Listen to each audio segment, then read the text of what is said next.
আগেই রোহিঙ্গাদের খাদ্য সহায়তা কমানোর ঘোষণা দিয়ে বাংলাদেশ আসছেন জাতিসংঘের মহাসচিব। এতে ক্ষুব্ধ রোহিঙ্গারা বলছেন তাদের সহায়তার কথা বাদ দিয়ে দেশে ফেরানোর ব্যবস্থা করতে। আর এলাকার লোকজন বলছেন খাবারের খোঁজ করতে গিয়ে রোহিঙ্গারা আরও চাপ বাড়াবে এলাকার মানুষের উপর। কামরুল ইসলাম মিন্টুর প্রতিবেদন, ছবি তুলেছেন হেলাল উদ্দিন। গেল ৮ বছরে বাংলাদেশে আসা ১২ লাখ রোহিঙ্গার মধ্যে একজনকেও দেশে ফেরাতে পারেনি জাতিসংঘ। উল্টো ক্যাম্পে বেড়েছে কয়েক লাখ রোহিঙ্গা শিশু। আবার গত ৬ মাসে লাখ ছাড়িয়েছে নতুন অনুপ্রবেশের সংখ্যা।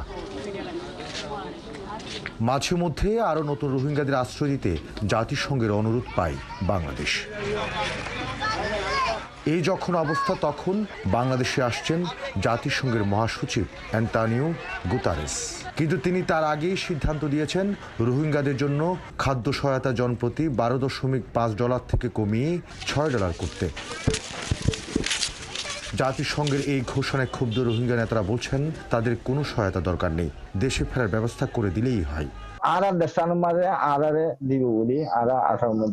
বাংলা একটাই মাঝে 7টি পরে দিই তো ইয়ানজরিয়া রোহিঙ্গা জানে তাই আর কোনো সুরন নাই।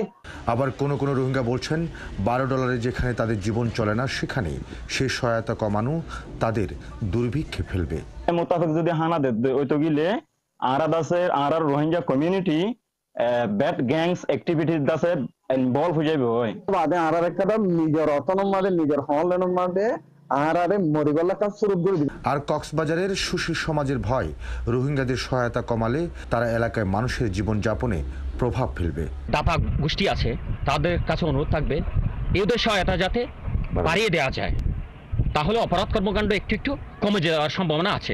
রেশনটা কমিয়ে ফেলবে, সুতরাং অবভিয়াসলি এটা একটা, আমি বলেছি এটা নেতিবাচক প্রভাব পড়বে বাধ্য, কারণ ওদেরকে তো খাওয়ার জোগাড় করতে হবে। ছেলে মেয়ে যদি কান্না করে ওর খাবারটা করতে কেন, অবভিয়াসলি ওকে কোনো একটা খারাপ বা ভালো পথ দিয়ে কোনো একটা যেতে হবে।